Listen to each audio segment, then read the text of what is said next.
we've put one together. We'd be happy to share it with you. As you can see, it looks very similar. There's nothing specific, right? There's no CBP form number.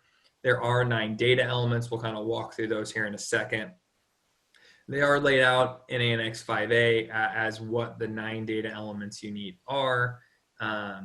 In addition to providing something like a form that's more of a blanket statement that says this is good for the next year, it's also a scenario where you can include some of this data on the commercial invoice itself. It's not required. So I want to be really clear there. It's not required to be on the commercial invoice, but being on a commercial invoice is okay for this certification process. Now, if you want to go through, there's a lot of information required. I think it would really clog up a commercial invoice to put a lot of this data on there unless it was all identical. So kind of be thinking through some of that. Our anticipation, what we've talked to a lot of our clients about, is simply just complete this form, provide it in its blanket format, and then we move forward and go from there. Well, I think that answers probably our biggest question, which is, where do I find that new certification of origin or the new NAFTA cert? So I will be sending out this little template that we created, but I'm just going to reiterate that you guys can submit that information in the fashion you prefer.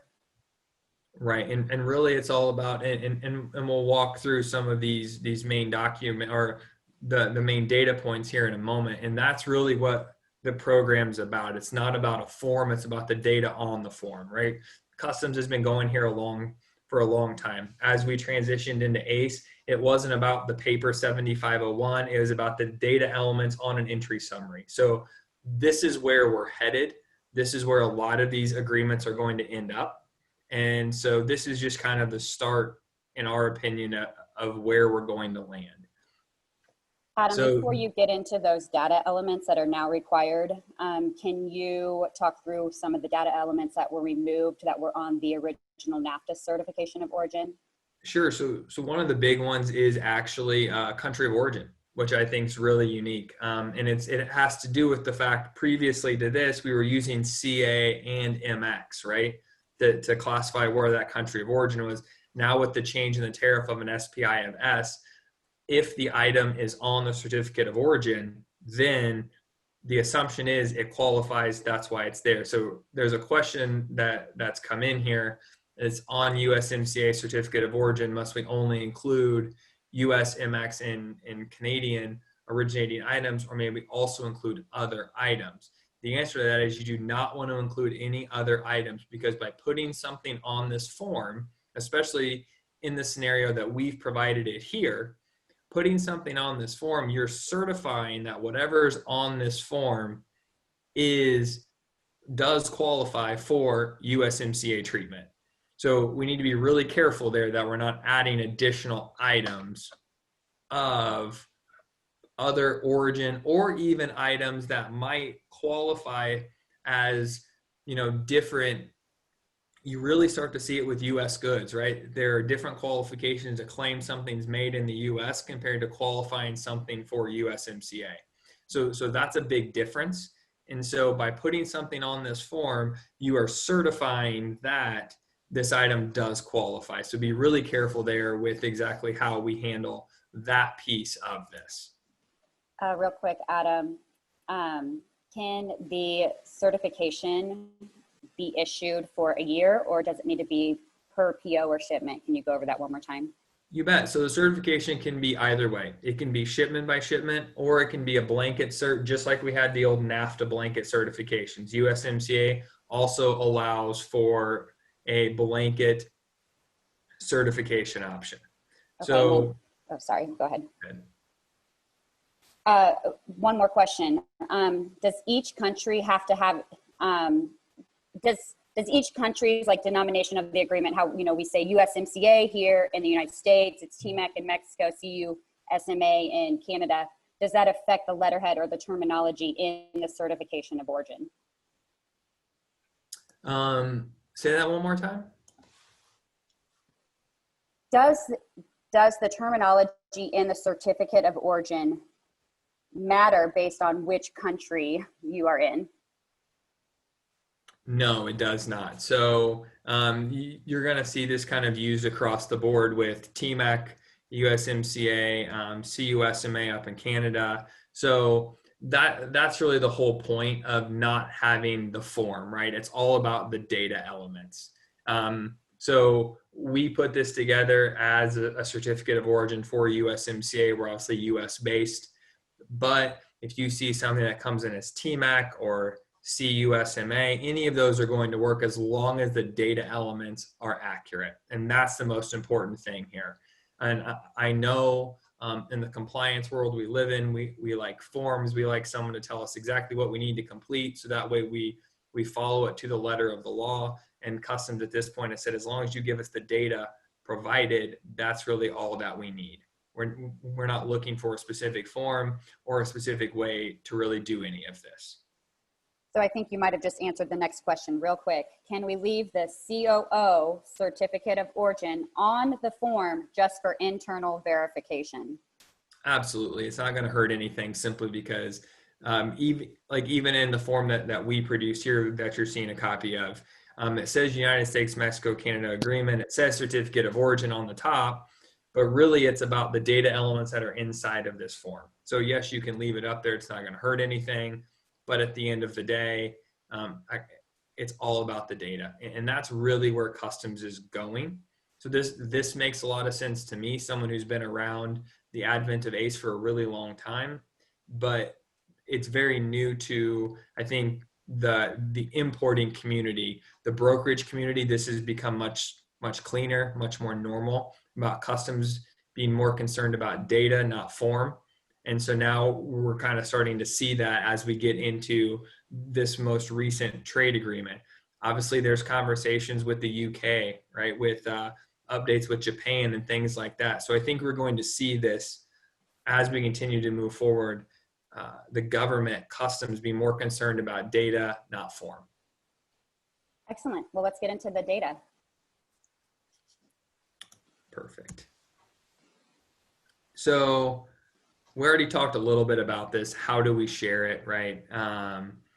And so there's a lot of ways that we can do it. Really for us, it's about what we're advising our clients is provide us a form or put it on the commercial invoice. Those are the two cleanest ways to do it. And that's really for us what we're looking for. Before actually I get into the form itself, I should also mention that we've had a question often, and I don't think I've seen it come in here, is can we electronically sign the form? And the answer is absolutely you can. So it doesn't have to be an original or wet signature. It can be it can be an electronic signature on the form itself. So we're going to kind of talk through what these origin requirements are.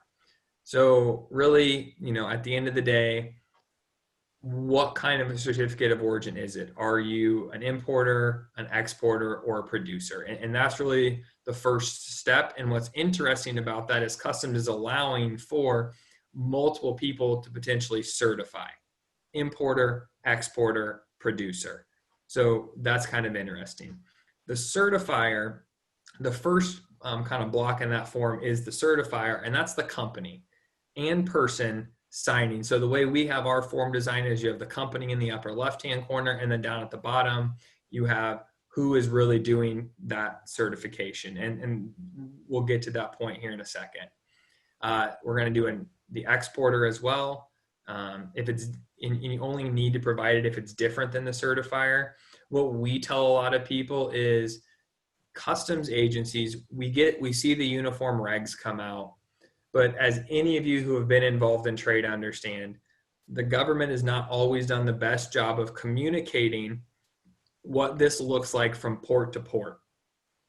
So even though a blank section of this document is okay, in this type of a scenario, if you're the exporter and you're obviously certifying, just fill out both forms. It's not that, or both pieces of data. It's not, you've already done it once. It's not going to hurt anything. And at the end of the day, it may only help you, as especially early on as we work through some of these hiccups that we're going to see at the border as these forms start to come in. So the next piece is producer.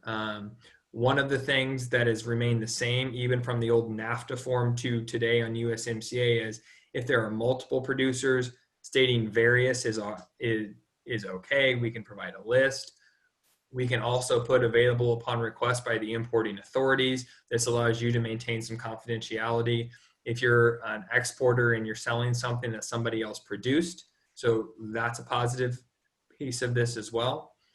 Finally, you can also do the importer, name, address.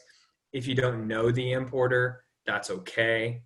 It's not necessarily required. If you know it, go ahead and fill it out. If you don't, leave it blank, that's okay. We have description and tariff classification. The tariff classification still needs to be at the 6-digit level. We don't need 10-digit tariff numbers floated around. 6 digits is perfect. Description should be sufficient to relate it to the good covered by the actual certification. So this is really where we get into some nuanced pieces with some of our clients and really walking them through. Some clients like to put part numbers on their form, which makes a lot of sense. You have a part number, you have a description, it's very easy. You look at a commercial invoice, it says part 123. The USMCA certification says part number 123. Life is simple. Where we sometimes get into issues as we get into the weeds of some of these part numbers is that if you're issuing new part numbers often, you have multiple part numbers, if we're not keeping our forms updated, in theory, we could have a situation where now you have part number 456, it's brand new, and you haven't updated your certificate to say part number 456 also qualifies. While I think there might be an argument, especially if it's the exact same part as part number 123, that we could maybe get away with. It's kind of one of those areas that it makes a lot of sense in some areas, but there's definitely some drawback to issuing part number on there. So one of the things that we talk about is we have a lot of clients that have maybe HTS heading groupings, right? Maybe at that 6-digit level, they have a group and it says, all right, for anything that falls on this 6-digit level, this is the general description. That's a really good thing to use. That way you don't have to be so exact that it says part number 123, but you're also not so broad that customs isn't going to accept something like the word screw. It's not, there's not enough detail there. How do they really know that this applies to this item on the invoice? Because that's really, if someone's going to look at this, that's really what they're trying to do. They're going to say, does the description on the commercial invoice match or at least is similar enough to the description on the certificate? Origin criteria doesn't change from the old NAFTA, so that still needs to be included. If it is a blanket agreement, we do need to include the blanket documentation on here as well.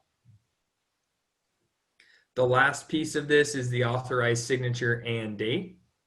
So it must be signed and dated by the certifier. And really what this is about is if every time we've given this presentation or something like this, back when it was NAFTA and we walked people through how do you complete the form, because with the old NAFTA, you might have everything right, but you completed the form wrong and then your item wouldn't qualify or you have some issues at the border. So I think not having a form is very valuable in this instance.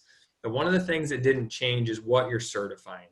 And it's that you're certifying the goods described in this document qualify as originating, right? That gets back to that question of, do we put any other country of origin items on here? No. And the information contained is true and accurate. It says, I assume responsibility for providing such representations and agree to maintain and present upon request or to make available during a visit some kind of documentation to support the claim.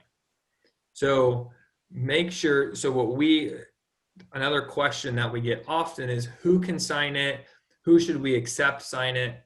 What we always look for is, do we think that the person signing it understands what they're signing and has the requisite knowledge to make said agreement? We've seen it a lot where you'll see something like assistant sign their certificates because maybe someone put a bunch through and someone just sat down and signed a bunch of them. Well, do you think that person knows what they're signing and understands the custom side of what this looks like? So we always look for someone. It doesn't necessarily have to be. There is no necessary requirement there, but it's certainly something that we always advise our clients to look for.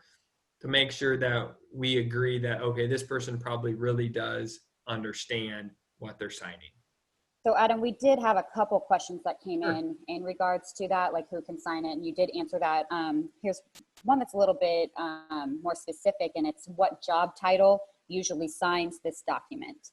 And, you know, it can really go all over the board. We've seen everything from export manager to customs compliance to general counsel, purchasing. So you can see a lot of different people completing the form. There really is no issue there as far as what that looks like. It just kind of goes back to that, does it pass that logic test? Do you think this person has the requisite knowledge? Thank you.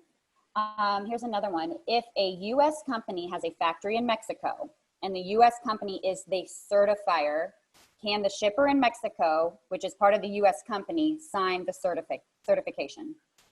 No, because it's technically, that would be the exporter. So in this scenario, you could either have the Mexican entity certifying and the Mexican entity signing, or the U.S. entity certifying and the U.S. entity signing. So whoever's going to certify in that, if you're looking at our form, whoever's going to certify company in the upper left, that's who needs to sign at the bottom.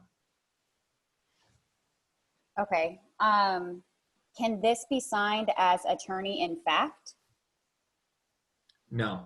So obviously it's going to be signed as attorney in fact, as an individual signing on behalf of the company, but looking for documents signed outside of, we've seen it where you see third parties get involved.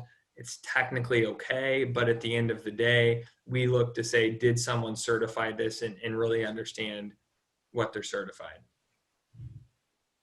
Can we list a certification indicator and a method of qualification? So the method of qualification is going to be that origin criteria that we talked about. I think it's up a slide here. Yeah. So that origin criteria is going to be the same as what we saw in NAFTA. So make sure that we're still using, whether it's wholly produced or kind of any of those A through really D options that we use in the original NAFTA here on the USMCA certification.